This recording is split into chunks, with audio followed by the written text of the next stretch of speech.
This week's episode is brought to you by promo cards. Don't want to release cards in certain sets? Well, with promos, you can release them to the player base without having to take up a space in a main set. Is there a release schedule? No. Promo cards. It'll come out eventually. Hey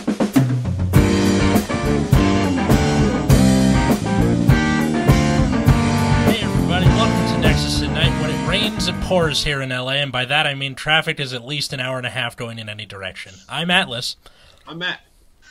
I'm trying to figure out the Bermuda Triangle anime so I can do a video on it. Ooh. Do tell. Has it come out yet, or? Yes. Oh. So yeah, now I have to try and come up with a script. I mean, no pressure. It's your idea, etc. Yeah. I don't think Richard or any of the other,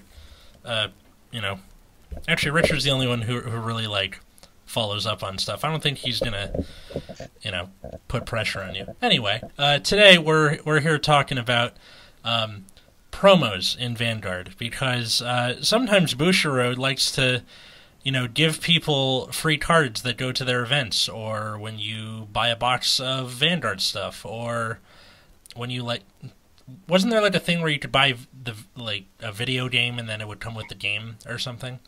Probably. That had happened in Yu-Gi-Oh! A bunch. Yep. And I wanted... there are probably for comics or magazines. Oh yeah, they come with manga, so it gives you a reason to go to the manga version of Barnes and Noble. Mm-hmm. And then you go and you see no plastic wrapping on any of the volumes, and then you get sad and you leave and you go to the Starbucks. Yep. R.I.P. Barnes and Noble from the 3rd Street Promenade. But I kind of wanted to just talk about a little bit about the history of promos, but if we go into literally everything, my head's going to explode. Mostly I just wanted to talk about how Bushiroad is doing promos since the V-Series reboot, and if that is a good or bad thing for the game. All right. So, I think the earliest promos I can remember are the Magic the Gathering book promos. So, the Magic the Gathering used to sell these book promos that you can only get by buying a book.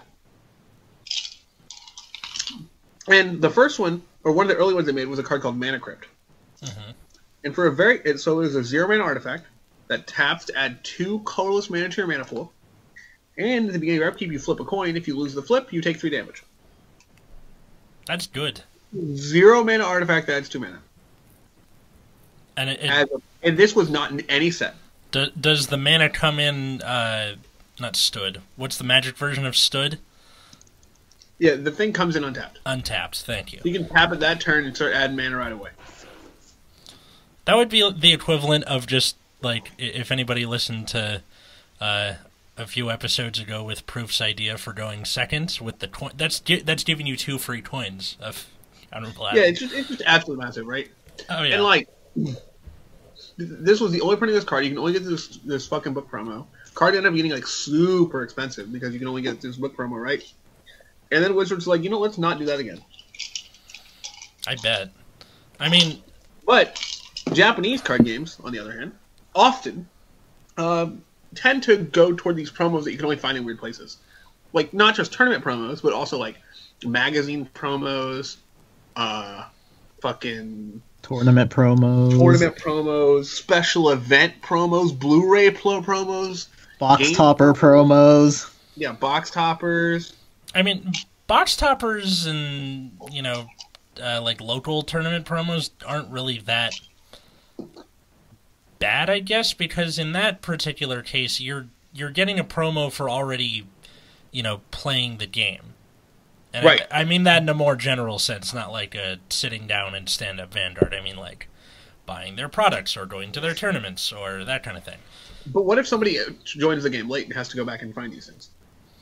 I guess it depends on how quick the power creep is, and right. If it's a promo from several years ago, i.e., the very beginning of the game, there is a promo version of Knight Squire Allen, and I don't mean the one that came in the Aichi trial deck from the reboot. I mean the one that is a 7k grade 1 that on Vanner Rear you can counterblast 1 and give it plus 1k for the turn.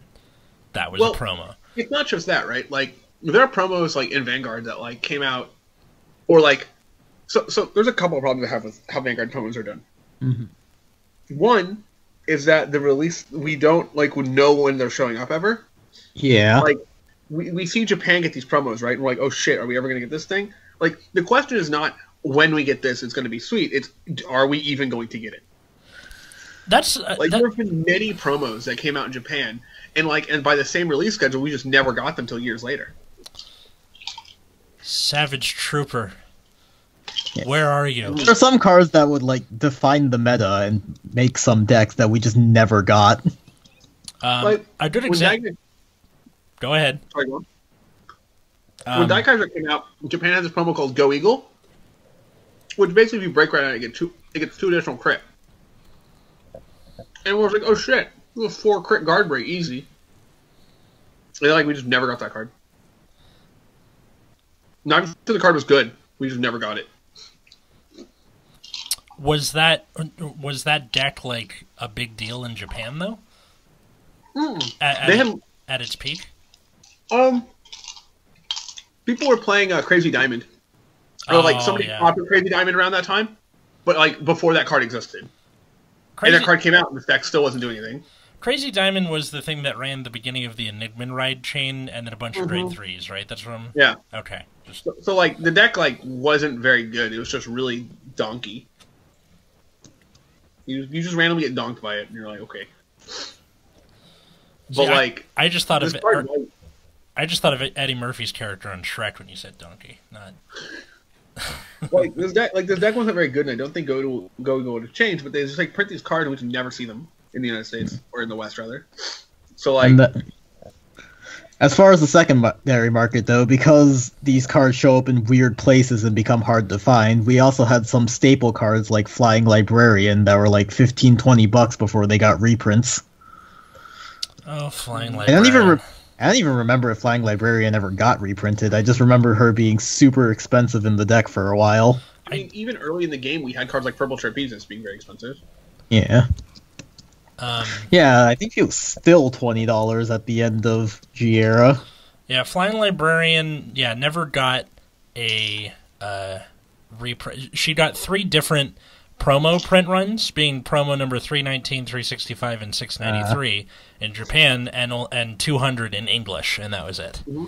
So 3 different times you could find her in Japan, 1 time you could find her in English. One thing that makes this annoying is trying to find where exactly you would get these promos through the Wikia, because usually if you try and find a card in a set, it'll say what set it came in, and then you can click on that set thing, and then it'll say when that set came out, and blah, blah, blah, blah, blah. If you click on the link for promo cards, it gives you the comprehensive list of every promo card ever printed, with no dates for the most part. Mm-hmm. Occasionally you'll get a, like, 2011 January issue thing, but otherwise nothing. It is just this kind of, like, black hole of history. It is, it's a diary with no date entries. It's just ridiculous.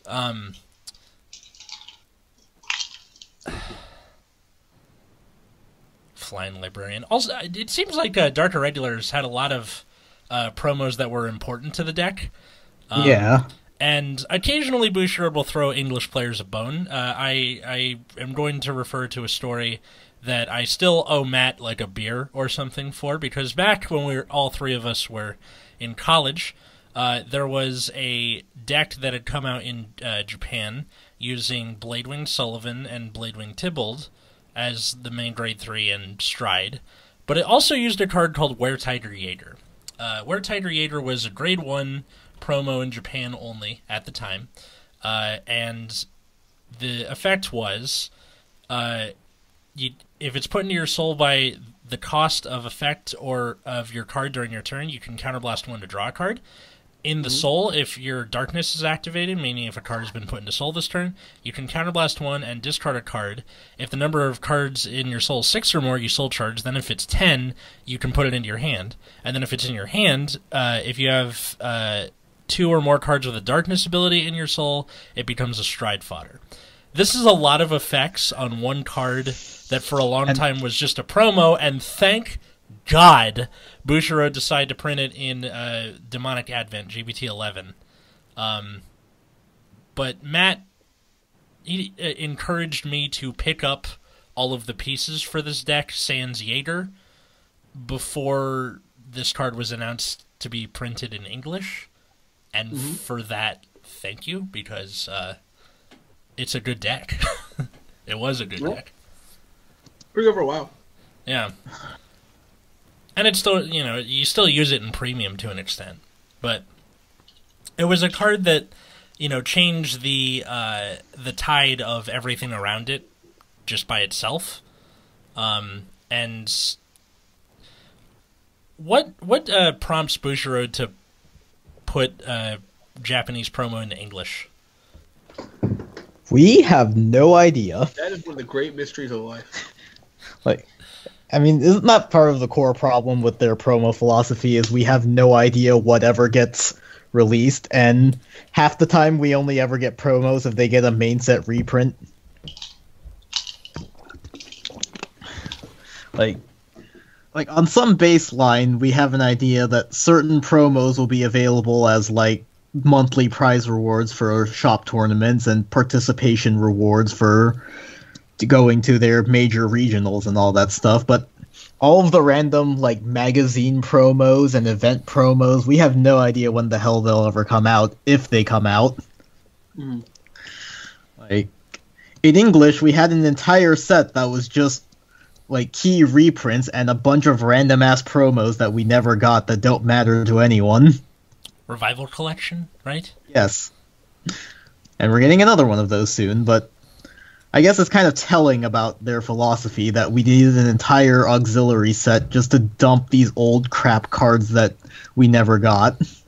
I've played a lot of different games at different stages that have annoying promos and hate it every time. So I'm really hesitant to play Japanese card games for that reason. Especially when you're playing in a different country.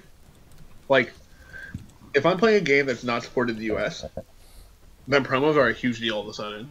Because, a good example is We Cross, some of my friends got into it, and I suddenly need all these promos from Japan. And I'm like, well, fuck this. This is, too much work now. How am I supposed to get just a bunch of Japanese promos, while in the United States? So, I think it actively hurts the game as well, from that perspective. I mean, another good example of this is this is from Yu-Gi-Oh! There was a tournament championship series promo.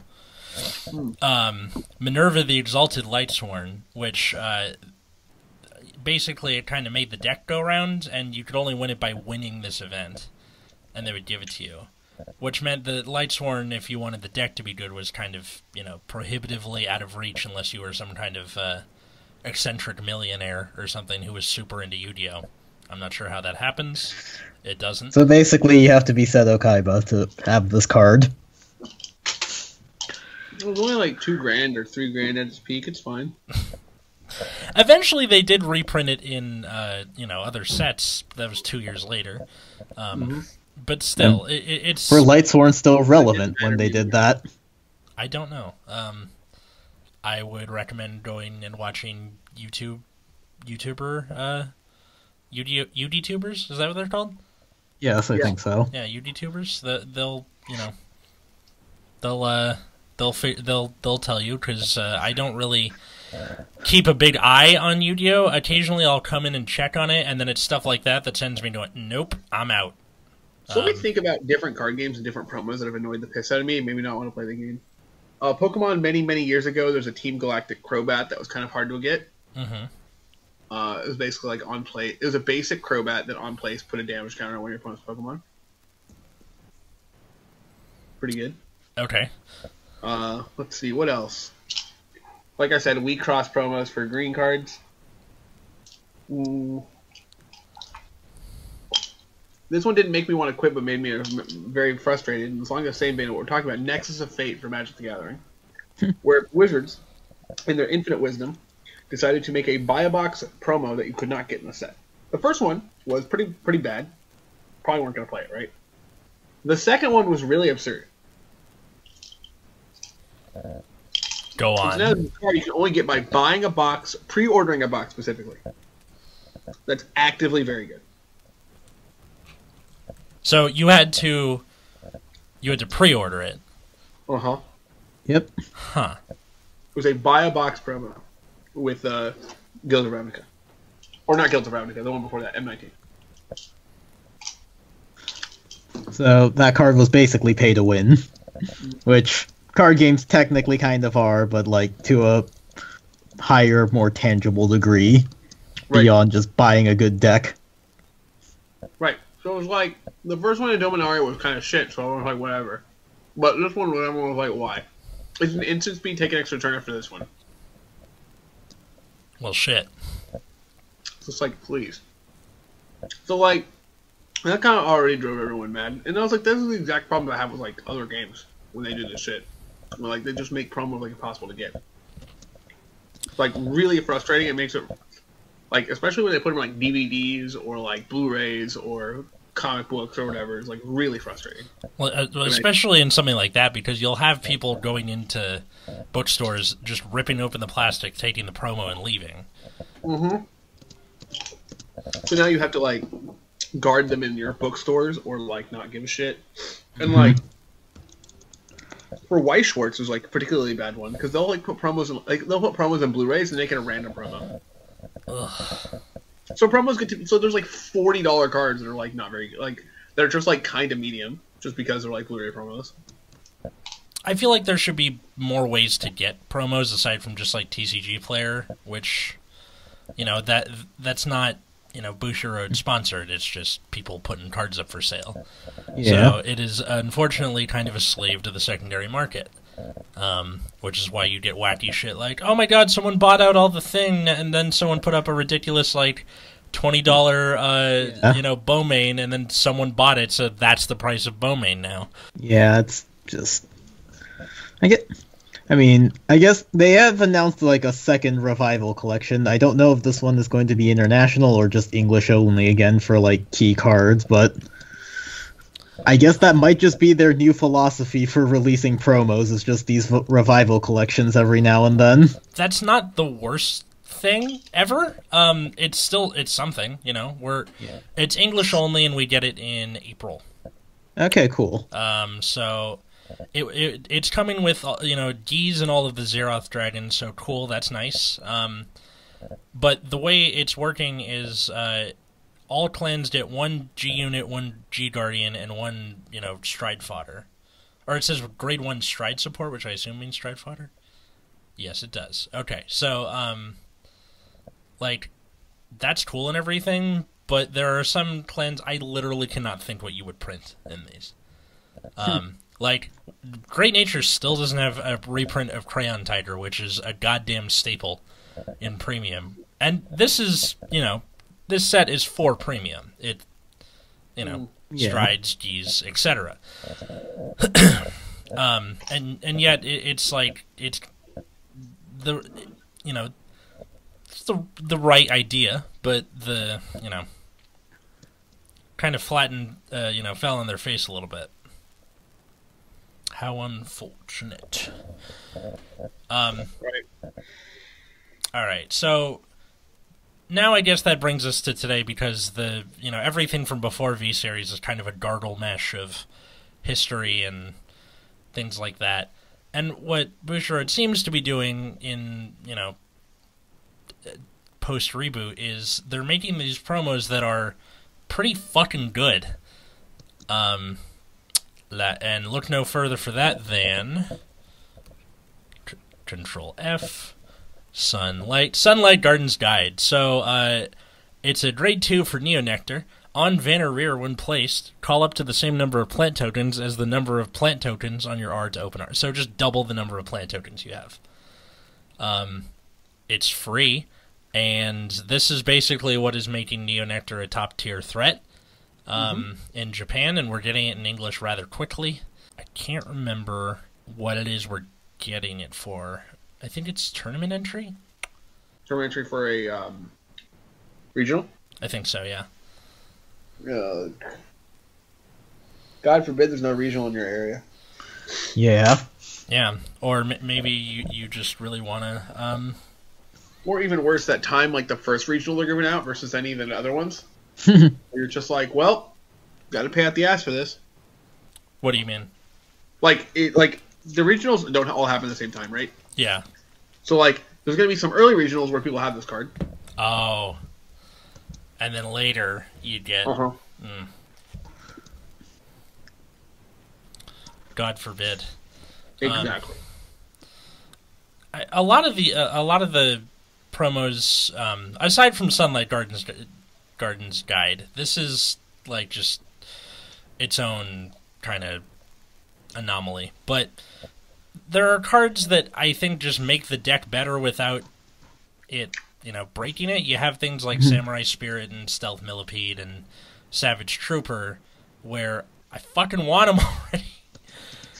But never getting them. I thought we were just never gonna get Stamped Sea Otter, and yet we did because I guess they decided to pair it with the Answer of Truth sneak peek, which cool. But what if that never happens with everything else?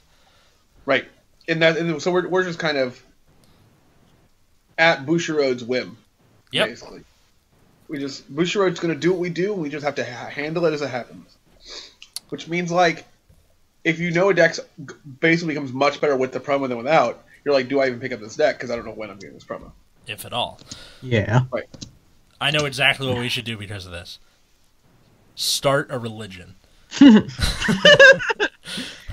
So you sacrifice your old commons to Bushiroad in the funeral pyre, maybe a goat or something. And then, hopefully, the Bushiroad gods will smile upon you and give you the promo that you seek. Your Stealth Millipedes, your Savage Troopers, your... That seems loose. Let's not do that. Let's do exactly not that. Sure. Another promo that... or form of promo that I think is a good way to go about it is you have these, like, either alternate art or special versions of cards that already exist in main sets. I.e., Midnight Bunny, Dark Shield MacLear, Blaster Rapier, etc. That's exactly what they should be. Every time. Just pimped out versions of some rare you have in the other deck. Yeah. So it's just like the card with "Congratulations" hot stamped onto it. In the case of MacLear, it was if you were a judge at a regional, it said "Official Judge," big fat, hot stamp badge in the center there. Which, you got people who are like, I'm looking for MacLear promos because I'm some kind of whore. These are the same people who hunt down numbered Phantom Blaster dragons. Sure. Which, again, if anyone watched our AL4 or listened to our AL4 episode, I approve of this, of a special printing of a card that already exists in the set, so you can do a base rarity or you can, like, bling out. Ow. But, like, even if you imagine, like, all of these times in, like, G-Era, when instead of printing, like, SP packs or whatever, like, you made the double rare versions or triple rare versions of the Stride Fodders, like, tournament promos, like, even for, like winning or top 8ing or topping locals, like, whatever, right? And then instead, you just put those promos that they printed in the set. If only. It just makes it cleaner. It does make it cleaner, but I think there is... I'm going to be a little pessimistic here. I think there is some element of Bushiroad there where if you want to get the proverbial butts and seats, you need people coming to your tournament maybe just for this promo that they can't get anywhere else. I don't know if that is necessarily their business model. I hope it isn't, but I would not be surprised if it is. Just like kind of not into promos that you have to chase down ever. Me neither. But promos are promos, and I don't know. Some of them are kind of nice. I like things like Peekaboo and Dreaming Teen of Comedy, where they didn't really do anything super important. They were tech cards at the best, and they might be nice to have, but you don't need to like start killing people to find what it is you're looking for in that particular case. Right. I realize that when I talk, I know the gist of what I'm going to say, but I forget what the words are. So there are times where I'll start a sentence, and I know where the end point is, but I forget. Don't really know how to get there. Exactly, and it's happening right now. It is literally happening right now. Help me. You can't script podcasts unless you're Pod Save America, I guess. I guess another issue, like Magic also had this issue with like Commander product when they'd print like absurd cards in Commander decks, and then the Commander decks would just get sold out everywhere, so they're like impossible to find now. Explain to me what Commander is again. Commander is this 100-card singleton format where you have like a general or whatever that you can cast at any point. It's kind of I don't really like it, but a lot of people do. So hey, but there's like one Commander set that they printed like one of the cards in it ended up being like $60 at one point. Okay. It was just like what? So yeah, so like they printed like these Commander sets that just become hard to find, and then it's like basically printing extra mythics, just outside of real sets. But like it was only legal in one format, so it wasn't a huge deal. That is something Magic has going for it, where you have the different formats, and like if it's too expensive for one, you can just play another, which Vanguard now has. Where if premium too rich for my blood, play it in standard. Maybe it's cheaper. Like DIs are super expensive in premium, and they're fine in standard. And by fine, I mean they kind of suck. Although that might change with this new set. Next week's episode. Wow. What? Subtle. Yes, exactly. Super subtle. By the way, when you say a book promo, did Magic have like comic books and stuff like that? Or... No, they had like novels. Oh, cool. That's pretty dope. Yeah. Imagine if they had promos just in like books you get for English class. Oh my God! Please no. All right, if you buy this copy of the Odyssey, you can get a copy of Black Lotus. No, it's in Stewart Calculus. Why Stewart Calculus? Because it's like the math textbook that every college uses. Oh yeah. See, you have to get a new one to get the promo. I mean, if it would probably stop people from pirating textbooks, or at least the people who play Magic. But I'm saying that sounds awful. Yeah, the textbooks are literally it's way too expensive as is. Yeah, you're telling this to a creative writing major who like made a point to avoid math classes. So, Same. Opposite. Or worse, whatever biology textbook people use, because I'm sure that book's also expensive. That's true. Or really any text for French, history, whatever classes I took, it was ridiculous. One's into math, the other's into English. When you get them together, hold on to your sides.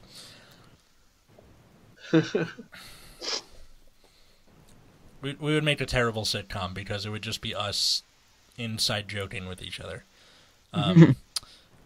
Root Beer, you drew a 2-panel of the expectations versus reality of trying to cook something. Yep. And you can check that out on our Twitter at Nexus at Night. But also, like, you put a Mattism on the person's T-shirt, and I want to just to you Nexus at Night listeners out there, of all of the dumb things we've said or that I've said, and the smart things that the other two have said, what do you think would make a good shirt or hat? Because Root Beer put medium plus/minus. On that person's shirt, and the whole medium thing has already worked its way into my vocabulary, so I would wear it. But has it worked its way into the vocabulary of people around you? It's like a virus. It needs to spread. My sister. It's caught on to my sister. Didn't you say your mom started using it too? Yes. But just the once. I haven't heard her use it since. Okay. I think she was trying to turn a phrase on me because I'd used it earlier that day. To see the usefulness of it, because there's so many words for things being good and bad, but most things aren't good or bad. They're just kind of there. Yeah, they're just in between. Yeah, and kind of like words like decent and like okay are kind of all have their connotation. Like decent is like good connotation, okay is kind of bad connotation, right? Yeah. But like okay sounds like I want to say it's bad, but I'm afraid to. It was okay. Yeah. But medium is just like has neither of these connotations, so it actually works incredibly well. You know what's another good one that kind of straddles that line is saying sure without like do you want to know what this? Sure. It straddles that line just for like there have been so many times like I've known you for years at this point, and the amount of times where you've said sure, I still can't tell. Happens. Which is funny because the word by itself implies like a yes. Sure, yeah, it's happening. Or it's a sure thing, but sure. Yeah, but 2 yeses make a no, right? Yes, yes. Yeah, sure. Yeah, sure. Oh, fuck, you're right. It does. So it's like, all right. So you have to kind of see, like, if there's another yes attached to that, or, like, implicitly, right? So it's, like, hard to tell. Let's see. Yeah, so that was pretty much it on promos. I don't necessarily want to sign off yet, so we can just kind of talk about nothing. No, If you like. on this episode of Seinfeld. It's the show about nothing. How do we know when it's over? I do. I miss early Fairly Odd Parents. That was good. I mean, we were just speedrunning this episode, really. Kind of, because again, it's such a gargle mesh of, history, and not really like a good way to research it all.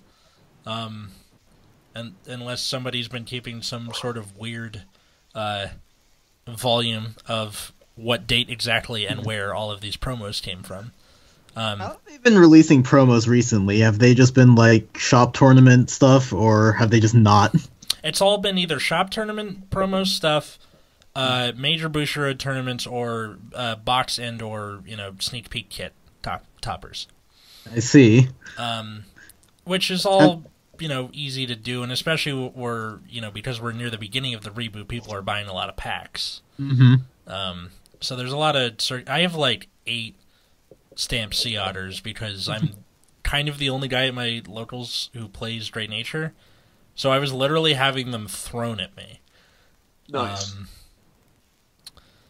And the card is literally the same as its old version. This card cannot be retired by card effects, which used to be quite good. What with the, Great Nature's old strategy of buffing things up and killing them in end phase. But now, it's just kind of like, what do you use it for?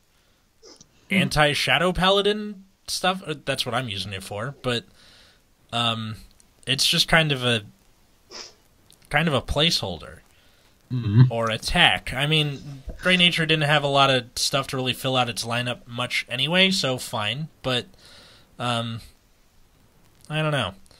Compare that to something like Savage Trooper, which it's a grade 1 8k, gets 5k for every gauge in it. That is really, really, really, really good. And it's all the time, so if you have, it's like a good storage unit, I guess, for Gigarex's stuff, or hell, just have a big fat, 23k beat stick in your front row that is hard to attack over because it's 23k during your opponent's turn too. Right.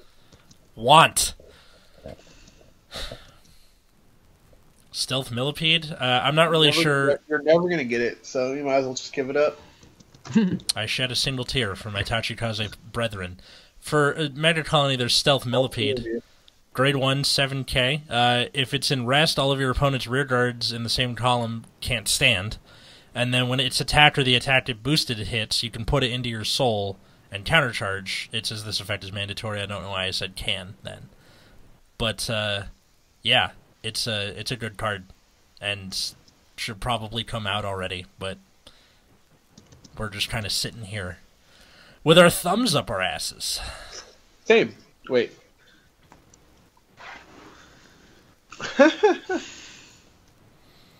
That was briefly on topic again. Right? Yeah, and now I will derail it again. But again, I think the promos, away from the promos that games make outside of just getting them right, Mm-hmm. make me not want to play that game in general. Just because I can't get the cards I want with that, like some cards are just going to be obnoxious or really expensive for cards that are like necessary but not like absurd. It's like, or like necessary only because your other cards are bad, or something like that. It's just like really frustrating.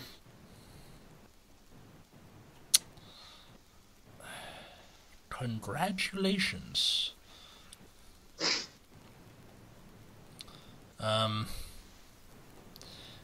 My one of my coworkers got fired last week. What? Why?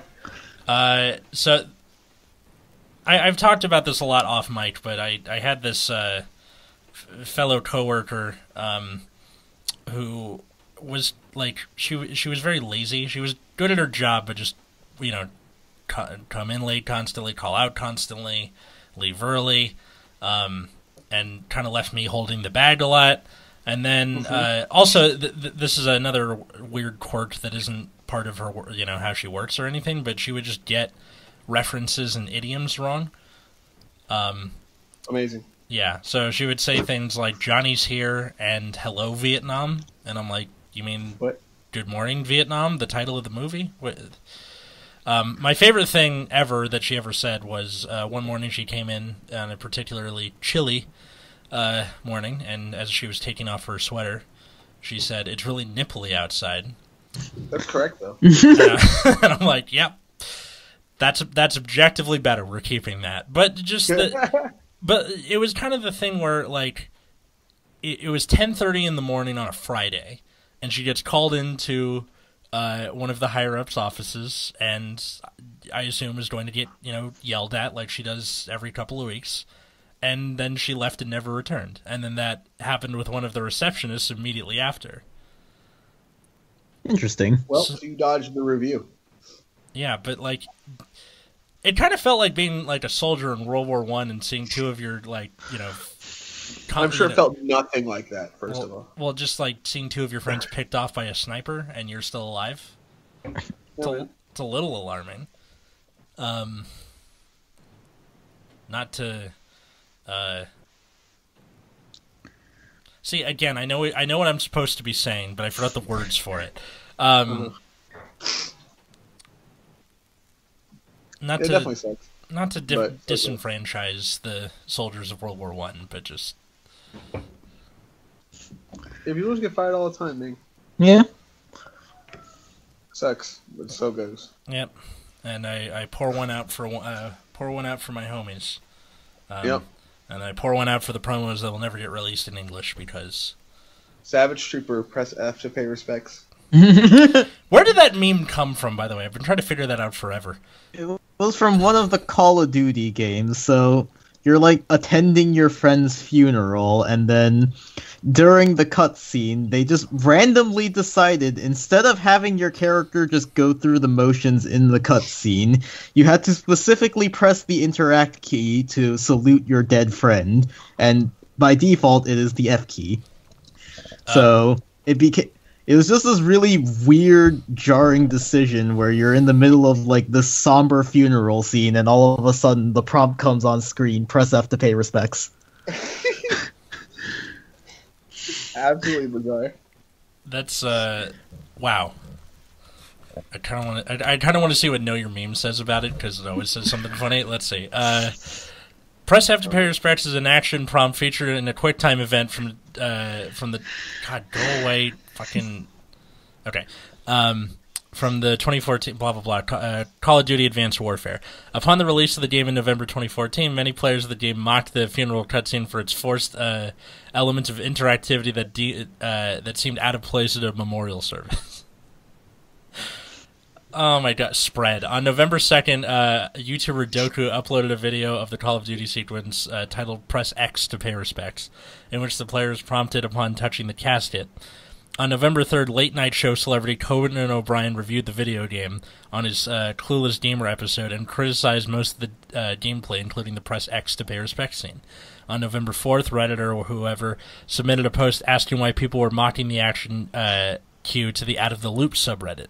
On November 10th, YouTuber whatever uploaded a montage parody titled COD Advanced Warfare Intense Respect Play.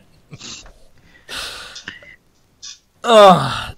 See, Amazing. Know Your Meme can track the spread of a meme from 5 years ago at this point. And yet I can't find out when most of these promos came out in English. I'm getting better at trying to, loop back what it was the episode's talking about to what it is we're talking about at any given moment. What was the episode talking about? Promos and how annoying they are, while also being kind of a good thing, and I'm not really, like, where we stand and what they actually mean, etc. We kind of already all said our piece on it, and now we're just kind of talking about promos that you have to get from random fucking places. Thanks. Yeah. I mean, we could kind of end this anytime we want. It's not like we have to fill time. I saw a thread on the subreddit asking, like, what are some good, things I can listen to about Vanguard? And then somebody gave a shout out to us. Thank you very much, whoever you are. But the way they explained it was they were kind of like a drive time radio show, but they kind of curse a lot and talk about nothing sometimes. I'm like, that pretty much sums it up. Yeah. No lies detected. I'm trying to find it again so I can read it out loud because it's even funnier, like just word for word. We can all just find it somewhere. Yeah, if I find it, I'll put it up on Twitter or something because it's quite a fun little. It's a fun little jab at us. Aside from that, promos are kind of a mixed bag, and I wish Bushiroad would fucking give me Savage Trooper already. Yeah, I'm pretty much done with what I have to say. They should print Go Eagle, just because it'd be funny to print it now. Yeah, why not? Yeah. And I have to go back to finishing watching the Bermuda anime and taking notes and crap. I've already watched episode 1. What do you think? It's painfully mediocre, kind of boring, and I question why they had to introduce an entirely new cast of characters. Hey man, save it for the video. Save it for the video. Well, this is a preview. I certainly hope it gets better over the next couple episodes. I mean, it'd be hilarious if they decided to just take a random turn and they have to go kill a demonic water dragon or something. Yes, let's go. The Zeroth dragon of distant seas. Whoever the Zeroth dragon is. Megiddo. Yeah, that one. Except the Bermuda one. Yeah, oh yeah, of course. I still always wanted the Bermuda version of Megiddo to just be the same dragon but with a bathing suit, and yet they didn't fulfill my wish. The same way that Agents of S.H.I.E.L.D. is not a shitty office comedy but with Marvel stuff going on in the background. There are some things that I wish would happen that don't. But other than that, thanks for listening to Nexus at Night. You can find us on Twitter at Nexus at Night. You can also find me at Atlas Novak. Find me at Wiggums, 2 G's, 2 Z's. Find me at Plasma Eclipse to see random anime drawings that I will also retweet on the Nexus at Night Twitter. Because anime sucks in this for nerds. Because all three of us have access to this Twitter account, so hooray. Until next time, I was Atlas. I'm still Matt. I'm Root Beer. And have a good night, everybody.